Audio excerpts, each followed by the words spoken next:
A word of warning, this podcast explores graphic and disturbing stories and includes some strong language. It therefore may not be suitable for our young listeners or other folks who may find it disturbing. Welcome to True Crime News, the podcast covering high-profile and under-the-radar cases from across the country every week. I'm your host, Ana Garcia.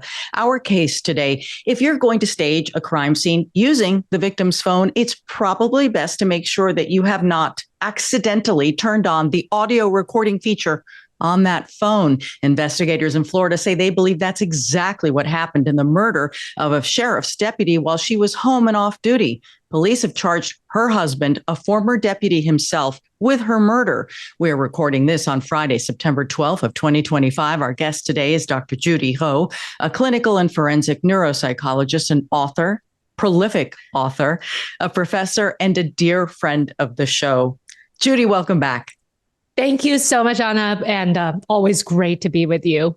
This tragic case, Judy, is out of Orlando, Florida, where a former Orange County sheriff's deputy is accused of murdering a deputy in the same department who also is his wife. The couple has 2 children, and now they are without a mother.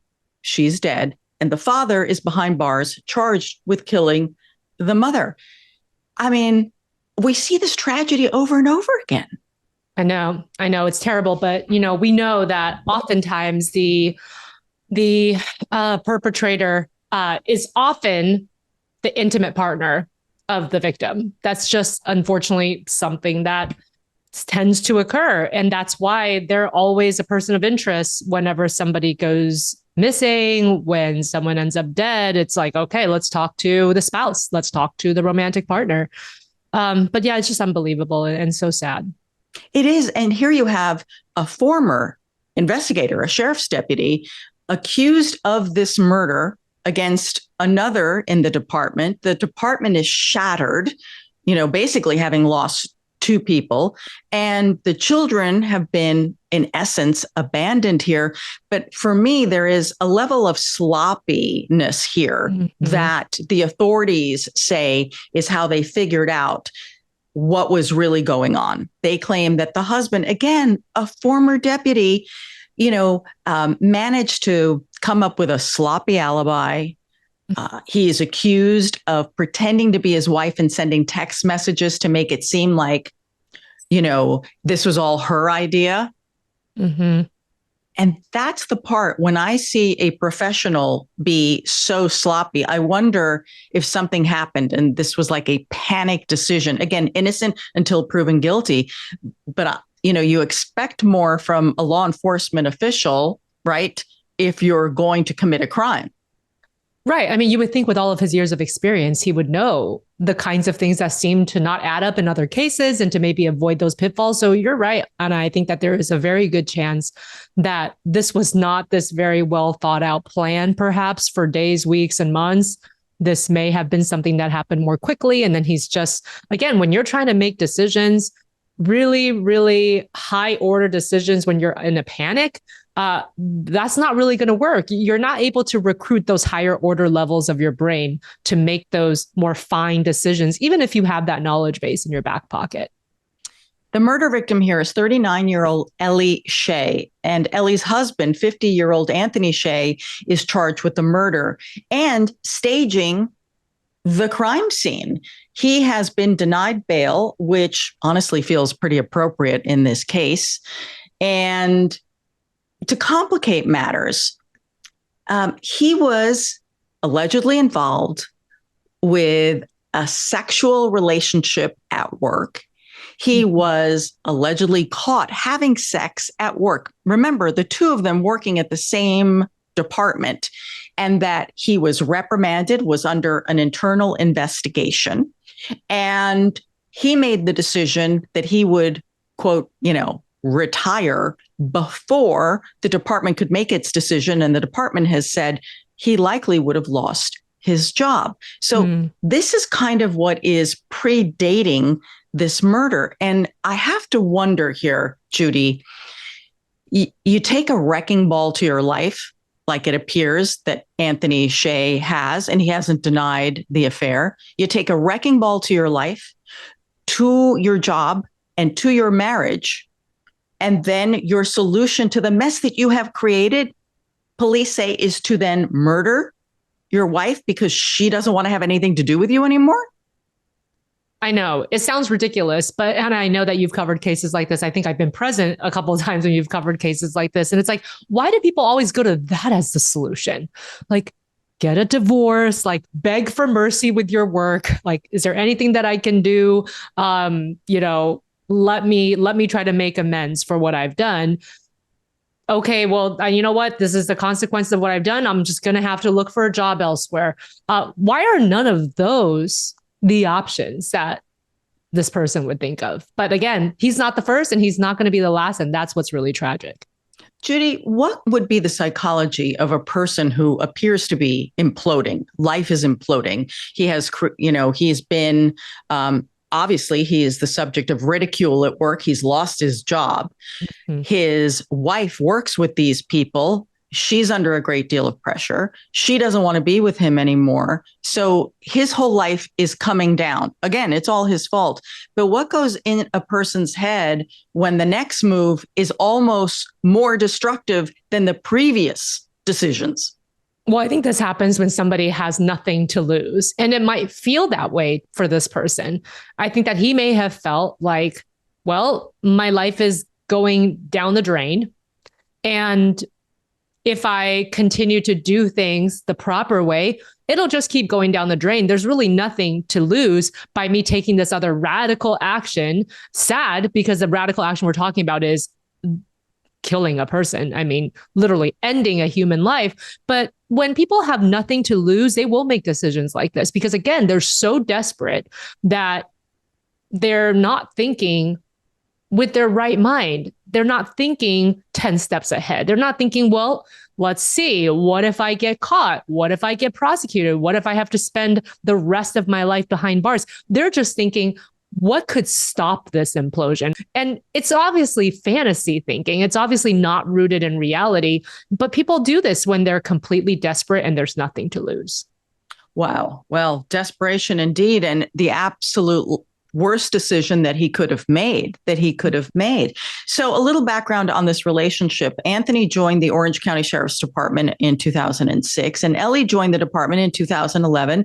They married. They have 2 girls. Ellie was much respected by her peers, and she was regarded as a, quote, rising star in the department. I'm sure he didn't like that either. I'm just going to put that out there. Because it doesn't sound to me like he treated his wife with much respect here. And that's why I'm saying that. So the marriage is unraveling. Anthony, caught in this sex scandal at work. It was horrifying. He was going to get fired. So he decides to at least save his pension and retire.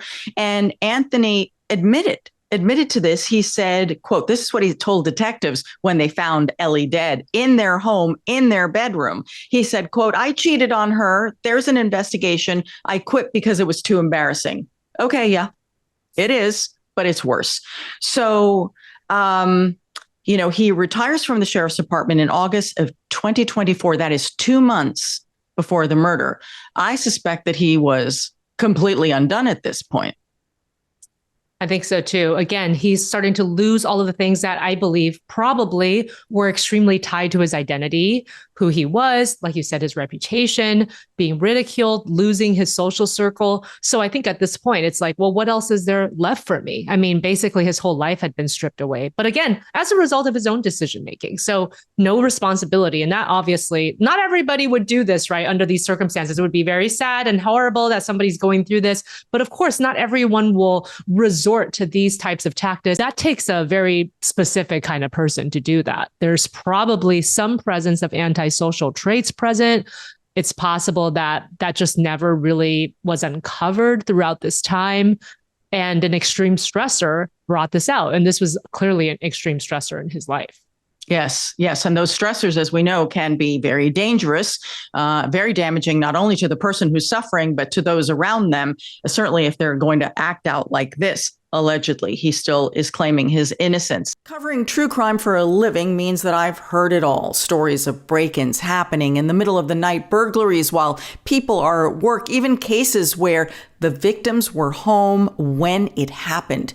It's one thing to tell these stories. It's another to imagine them happening to you. That's why I'm so glad my house is protected by Simply Safe. Simply Safe isn't just about reacting when something goes wrong. With Active Guard outdoor protection, it can actually stop crime before it happens. Their AI-powered cameras alert monitoring agents the moment someone suspicious approaches. Agents can talk with them in real time, trigger alarms and spotlights, and call for police before the intruder even gets inside. I love how I can manage everything from the Simply Safe app, arming the system, checking camera feeds, and getting alerts no matter where I am. Plus, you can add smoke and CO2 detectors to protect your home and family from more than just intruders. No long-term contracts. Plans start at about $1 a day, and they've been named Best Home Security System by U.S. News and World Report 5 years straight. Save 50% on your Simply Safe security system when you sign up for a professional monitoring plan and get your first month free. Visit simplysafe.com/truecrime to customize yours. There's no safe like Simply Safe. Now, the wife, Ellie, was done. She told him that she wanted a divorce, that she wanted him out of the house, but she wanted the girls to stay with her. On October 14th, this is the day, Ellie's found dead. Police get a 911 call from the residence, and it's from Anthony. Again, everybody knows him. It's not, such a big town in the world of law enforcement. And Anthony says his wife is dead in the bedroom, and he believes that Ellie shot herself. This is what he tells the authorities. Now, a recording from that incident captured Anthony saying, quote, I need help. My wife's been shot. Help. She's a deputy. I used to be a deputy. Jesus Christ. Judy, is that what you would say on 911? No, you would not. And this is, again, when we talk about people who make things up on the spur of the moment, possibly unraveling in terms of the story. Nothing really makes sense. I mean, clearly, this man is already not in his right mind at this point, and he's just floundering, trying to make things up as they're happening. I don't think that he even knew what he was talking about. No, that is just a weird thing to say. And that was one of the things that made detectives suspicious that he wasn't hysterical crying because he claimed he found the body. He claimed he gave her CPR. In fact, the body cam from the arriving police officers shows him covered in her blood. And he's saying, yeah, I tried to give her CPR. I moved her. Now he ends up giving police two versions of what happened. One time he tells police she was on the side of the bed. The other time he says, oh, I pulled her off the bed and I gave her the CPR. And then there was a question about, did he touch the gun? Did he not touch the gun? So already very suspicious, not emotional crying. Okay, everybody's different. And he's a professional law enforcement guy. But they were on to him. Do you know what I'm saying? The authorities knew something was wrong with this whole story. Now, here's the thing. He tells the authorities that he left the home with the kids at his wife's request. And that is when she died. And he could prove it, he said. I can confirm this. Let me show you the text message. Judy, authorities are now saying he's the one who wrote that text message on her cell phone to his cell phone. That is what they're saying.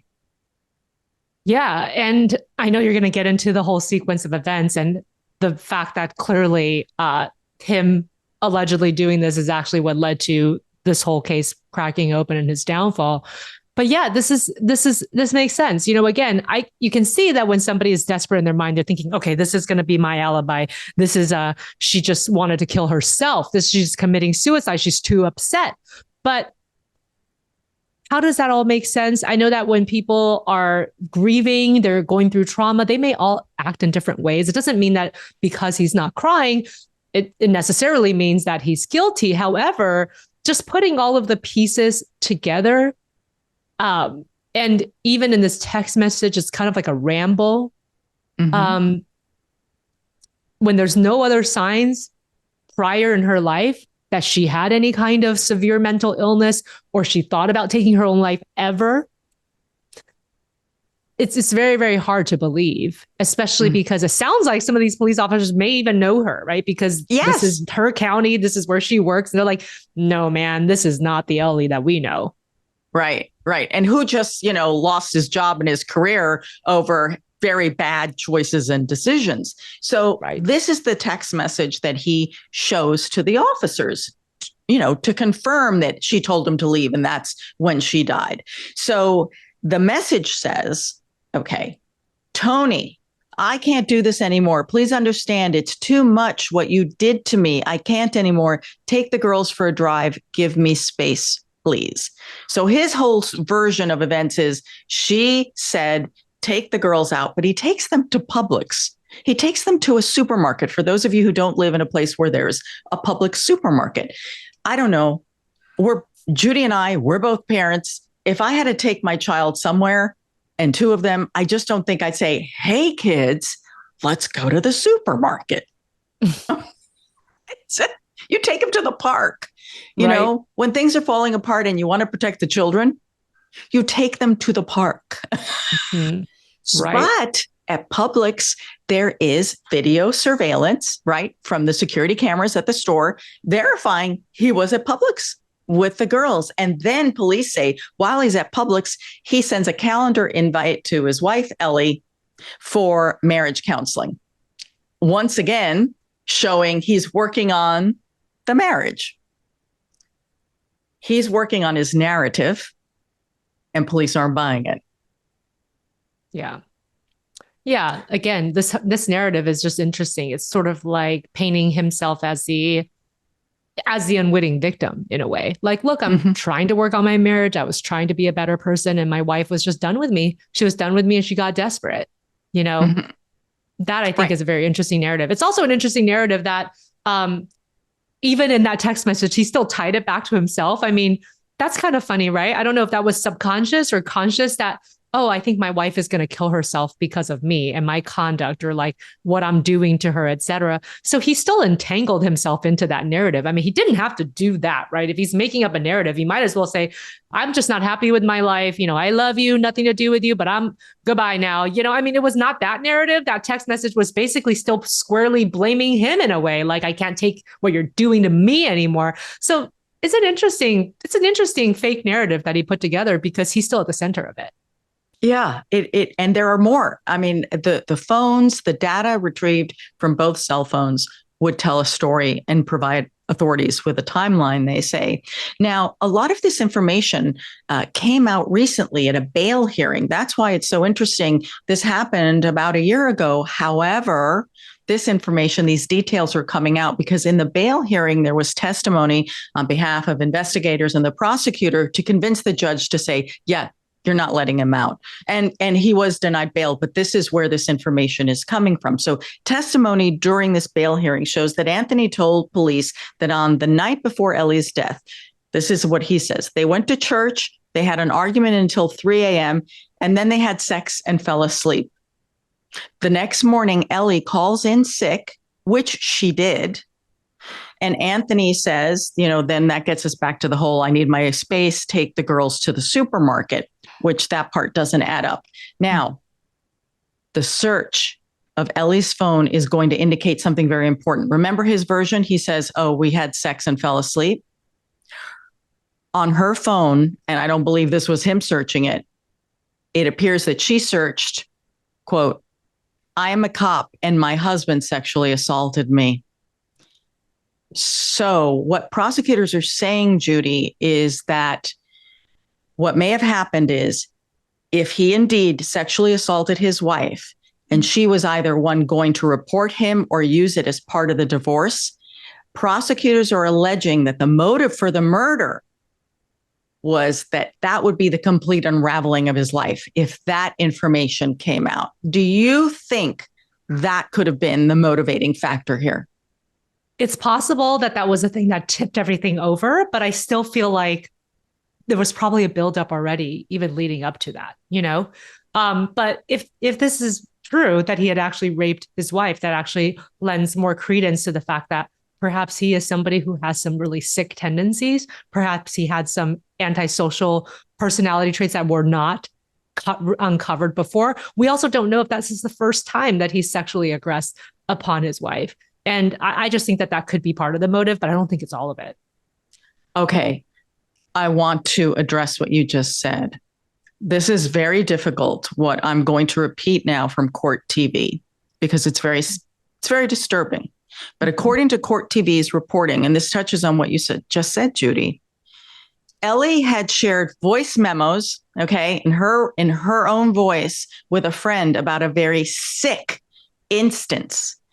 And she was very upset about this. Ellie alleged in these voice memos to her best friend that during like a family night, like a movie family night, regular thing, that her husband, this is her allegation, that he allegedly gave her vitamins, which she later believed were some kind of narcotic like sleeping pill, because she passed out.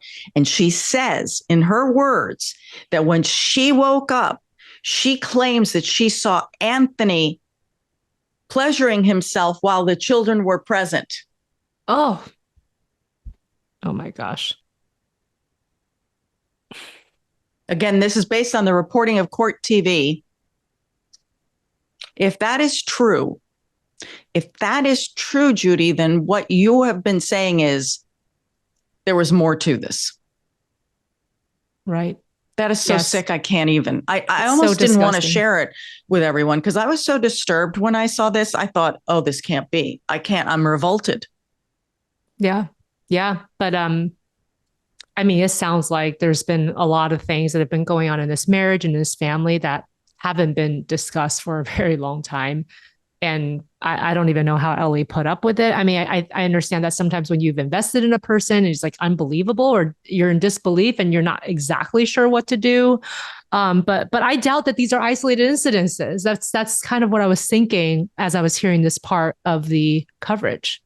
Yeah. Yeah, very disturbing. Okay, so let's get back to this timeline because the phones are very interesting here. So 45 minutes after Ellie's search, then that is when they believe that Anthony sent that text message of, I can't do this anymore. I need a break. Please take the kids out.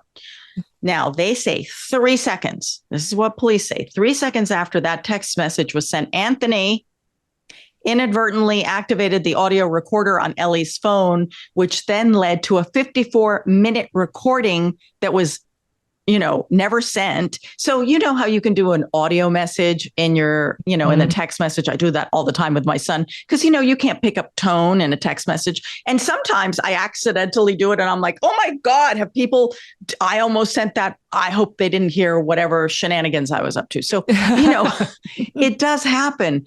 Yeah. But in this case, this was very helpful. Now, police say it doesn't capture any gunshots.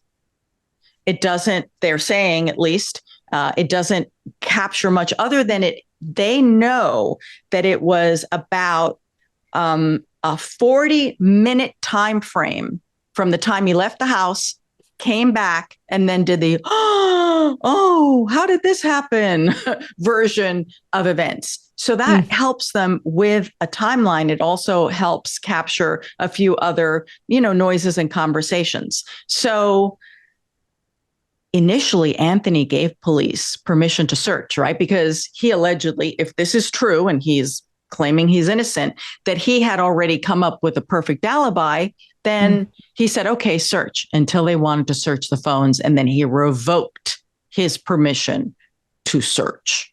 And that is when, again, making authorities wonder, well, what's on there? Okay, 4 days after Ellie's body is found dead on October 18th, 2024, Anthony was arrested. Now, of course, police never believed that Ellie's death was self-inflicted. And here's why.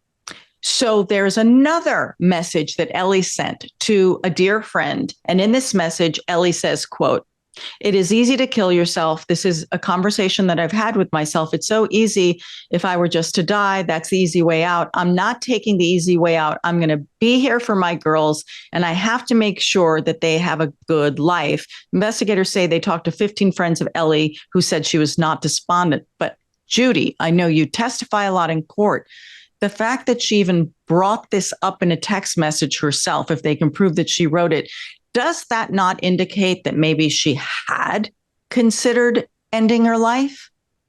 Yes. And perhaps that's what he was grabbing onto in his creation of his fake alibi, is that maybe she said something like that before to him in private, or said, I'm so upset. And sometimes it's like not even worth living. However, I want to be here for my children. This is maybe not something that she's only said to her girlfriend. It might be something that she's actually said to Anthony. There could have been something she was struggling with. And of course, the defense is going to, really hold on to that. Mm-hmm. Now, the prosecutor in this case, Sean Wiggins, says that this alleged sexual assault that happened right before Ellie died is really what they are going to use as the motive here, that they believe that this was part of the bigger picture, and that he knew this would be the last nail in his coffin in the ending of the marriage, and perhaps maybe even losing custody of the children. We don't know what he was thinking at the time. So the DA has also said that Anthony's DNA was found on the trigger of the gun used in her death. The defense has pushed back and said, look, he would have touched that weapon many times over the life of living together, both of them as deputies. And I think that's entirely possible. Right. The one thing that isn't impossible is I think, is the suggestion that everything was fine with the marriage and that she didn't, Right. If he claims everything is fine, that's just really not going to work. So bond has been denied. We have more information now about what allegedly happened that night. But here's what we don't have, Judy. We don't have the ballistics. We don't have the details. And I believe the ballistics will tell everything. They will tell the angle of the bullet, entry, if there was an exit. Also, her hands would have been tested for gunpowder residue. So there's a lot we don't know here. We really don't. And, there's a reason this was not revealed in the bail hearing. It wasn't necessary. Right, exactly. And I think that with more time and more evidence and discovery, they're going to find so much more that's going to show just how horrible this marriage and family life was for this couple. It's really sad to say this, Ana, because of course, the majority of people who work in the police force, who decide that they want to make that as a career, they're very noble people. That's why they have these values where they want to serve the community in this way. But unfortunately, it also draws in people who colloquially we might call psychopaths, people who are thirsty and hungry for power, or have sinister ideas, or want that power to do something else, perhaps to learn more about the system so they can get away with things. That's a small minority of those individuals, but they are in fact drawn to those kinds of professions too. And I wonder if some of that was at play when he decided that this is going to be his career. I just don't know. All I know is we have 2 children who are devastated, and of course the extended family. And then we have the law enforcement family completely devastated by this. They've lost one of their own, and one of their own is accused. It is as sad as it could possibly get. His trial is currently scheduled for February of next year. It is time for our comment section. These are the crime cases you all are talking about on social media. Here's our producer, Will Updike. Hey, Will, how are you? Good. How's it going, Anna? Good. Good to see you, Judy. We had a kind of a whole mess going on today with the recording and some hammering and stuff. Can't really get into it because we got to get Judy out of here. But I want to get into this case. We have a case of someone going overboard. The case comes out of San Juan, Puerto Rico, where a man allegedly jumped off a Royal Caribbean cruise ship to avoid a $16,000 gambling debt. There might be a little bit more to it than that. I'll just get right into it. This all came about when the suspect here, cruise ship passenger Yezander Omar Gonzalez Diaz, was fished out of the water by some passerbys on jet skis. So they retrieve him after he allegedly jumped off Royal Caribbean's Rhapsody of the Seas cruise ship when the boat docked in San Juan. So at first it seems like, it's a rescue, obviously, kind of unclear, what happened, what prompted this. But apparently, Gonzalez Diaz here did not leave the ship empty-handed. When Customs and Border Protection officers saw him after he's been retrieved from the water, they say he had some $14,600 in cash on him. So quite a bit of cash. Furthermore, like I said, he allegedly had managed to rack up some $16,000, over $16,000 in gambling losses while sailing the high seas. I didn't know that this was even an option on a Royal Caribbean cruise. I didn't know that you could really get in that deep when you are with your family on the cruise ship, but I don't know. I haven't been on a cruise, so I guess I can't really say. Now, it's important to note here, he's not charged in relation to this alleged gambling debt. Exactly. So this is Right, because technically what would the crime be other than, you got to pay up? Yeah. So this is actually a customs violation. And according to investigators, when they asked him why he jumped off this ship, Gonzalez Diaz said that he did not want to report the currency in his possession because he thought he was going to be taxed on the duties for bringing in the currency. Now, that's the issue here. That's where these charges are coming in. Gonzalez Diaz is facing a charge of failing to report the transport of monetary instruments over $10,000 from the United States. As you know, if you've flown anywhere internationally, if you have sums, I think on the airlines it might be over $5,000. They may have raised it to $10,000. I think it's 10,000, right? Yeah, I think it depends on the number of people in your party. There's like a bunch of different stuff. I don't know. Can I tell a funny story? Because I always have a story. Absolutely. So one day I'm traveling to Canada, and I guess got more than $10,000 in cash on you? No, I didn't. But I saw a man with a lot of money. So I guess I was snarky. Okay, hard to believe I could ever be snarky. I think it was lost in translation. Anyway, I get pulled over by customs, and I have to go into that special room. I'm like, oh my God, where are we? I go into this room, and there's a man with a suitcase full of money. And they're asking the man with the suitcase full of money, where was this money from? Where are you going with all this money? I'm standing in the same room with this man, and I'm like, I don't have anything. Why am I in the room with the man with huge sums of cash? So, eventually they let me go. Obviously, I didn't have anything. But what I'm trying to say is people do travel with large sums of money. I get it. And there are places where there's not ATMs. So you do have to have some more cash going on, but you got to report it, I guess, if it's over a certain amount. Now, back to this alleged gambling debt. Like you said, Anna, there's no real charge going on here. It's just mentioned in the criminal complaint. They said the exact sum is somewhere around $16,700.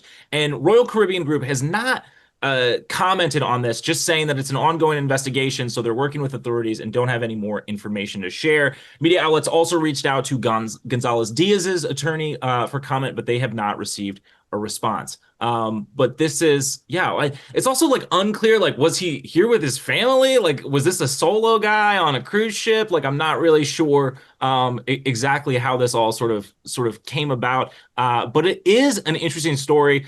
People had a lot to say about this one. Lynn C said he will now be charged for his own rescue. Brilliant plan, which, yeah, I don't know. Like it's just curious to me because I'm at odds here as like, what are you more afraid of, I guess? Like, are you afraid of the repercussions of racking up this gambling debt? Are you afraid of the repercussions of being taxed on this cash? Like I'm not really sure. I think everything. I think the guy was afraid of everything, made a decision. I suspect that the money was in a Ziploc bag. I mean, because you got to keep it could be waterlogged, right? You got to keep it dry. And, the casino, I'm sure, could have come after him at some point, whether that would be criminal or whether that would be civil. I have no idea how those things work. But not good decisions, not good decisions or choices. No. And what was his plan exactly? That he was just going to somehow swim away? I mean, when people fall overboard, they usually die. Unfortunately, it's not really that easy. If you think jumping off a cruise ship and trying to swim to safety or something. Well, and like I as I said, I've never been on one, but I've been in Long Beach. You see them there; these are massive. I'm so curious as to like where he was on this boat when when he allegedly jumped off this thing. It just seems terrifying. It seems way worse than paying taxes or gambling. Those cruise ships. Oh yeah, I've been on a few cruise ships. Well, and yeah, they are massive. They're like floating cities. And yeah, like I said, most people, if they were to jump off, they wouldn't survive. I mean, like they'll never even be found because the ship is moving so fast that by the time somebody realizes, oh my gosh, somebody just jumped and they spring into action. I mean, most of the times it doesn't work out. So I don't know what he was thinking in his mind that to evade tax, he's going to risk his life. But like, what was his plan exactly? Like, where was he going to swim to? And what did he think he was going to get to do? And just live out his life for the rest of his life in Puerto Rico? I don't know what his thoughts were. That's insane. Yeah. I will say, though, if I was gambling on a cruise ship, I would want to be with Judy and her sister because I trust that your sister has the expertise on the gambling tables. And she is a professional poker player. Judy's sister, a professional poker player. And I do have a good story because she actually taught me something. And I was on a cruise ship and there was a tournament and I actually won that tournament. What? With my sister's advice. Yep. And guess what I won? I won a free cruise the next week. I mean, not next week, the next year to go back and play in the championships with like all the other winners of like the other ships on this is Royal Caribbean. It was hilarious. But yeah, I actually won. So, obviously I did not see anybody get so desperate when they lost that they jumped off of the ship that I was on. But, apparently it does happen. T.L.A. Nelson said he would rather drown in the ocean than drown in debt, but at least he went out with a splash, which I mean, again, you're between a rock and a hard place, a ship and a empty sea. I don't know. You're between something and something else that's not good. Mopther said, watch out for loan sharks. Classic. I like that. Curtis B had one that cracked me up. They said abandoned ships, which I like. I'm going to end this one with a quote from Sarah True Crime, who I almost stole this one for the headline. It was really good. They said, from gambling debt to ocean depth, which, it's again, not great scenarios either way. But that is going to do it for this week's comment section. Thank you so much to everybody who said those in. You can do that on our YouTube posts or community page. You can also reach out to us on any time. We're across all social media platforms at My True Crime News. And of course, you can comment on this video and we'll see and read your comments. But that'll do it. Until next week. Don't do crime. Judy, thank you so much for coming on the podcast today. I know you're super busy today. We had technical problems on my end, and you're such a good sport and such a good friend. Thank you so much for hanging in there with us. Oh, I'm so glad that we're able to make this happen. And Anna, I didn't know that you had that kind of power. That's amazing that you got the construction to stop just for you. So you went through hell and high water to make this happen. Thank you. I didn't know that I could. There was like horrible banging on, the floor above me, and we couldn't record the podcast and we were going to give up. And then I'm like, oh, and then Judy signed off and I'm so sad. And I'm like, oh no, I've let everybody down. And then I called the super and the super's like, you got to record a podcast. I'm stopping it now. I'm like, oh, wow. Good so super. Thank you. Yeah, good super. Thank you, Bill. Thank you, Bill. So, Judy, as always, thank you for rolling with the punches. But where can people find you? I know you've got a new book out and you do speaking engagements and conferences and you're on television and podcasts. And you play the piano for us on Instagram. Well, thanks, Anna. You can find me at drjudyho.com, on Instagram at drjudyho, and I have a free newsletter at substack.drjudyho.com. So check me out there. Terrific. You can find me at Anna G News, Anna with one N. You can find everything we do at My True Crime News. So this is True Crime News, the podcast. I'm your host, Ana Garcia. And as we now say, crime never stops and neither do we.